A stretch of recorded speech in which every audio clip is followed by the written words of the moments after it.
Assalamu alaikum.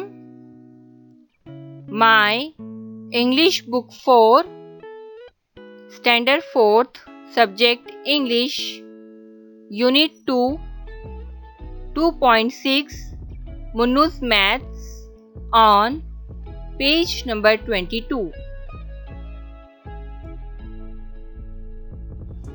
Point 1. Look, listen carefully and act. देखिए, गौर से सुनिए और उसके मुताबिक अमल कीजिए. Dear students, now I am going to read aloud a paragraph from your textbook. Look at it carefully.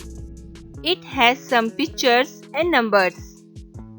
प्यारे बच्चों, मैं आपकी किताब में सफ़ा नंबर 22 पर जो पैराग्राफ दिया गया है ए, मैं उस पैराग्राफ को पढ़ूंगी.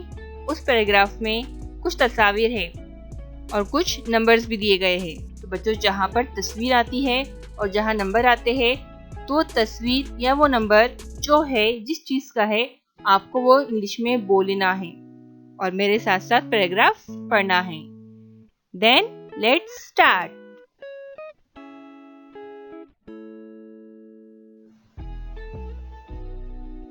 Dear students, she is Munnu. बच्चों, ये मुन्नू है.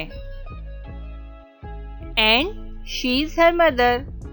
और ये मुन्नू की अम्मी है. मुन्नू's मदर है.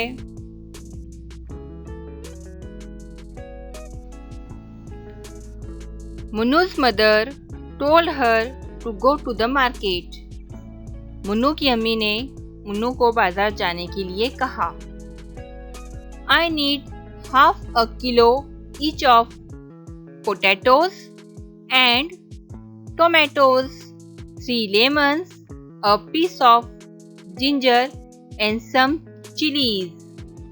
अम्मी ने उसे बाजार से आधा किलो आलू, टमाटर, 3 नींबू, अदरक का टुकड़ा और कुछ हरी मिर्चियाँ लाने के लिए कहा.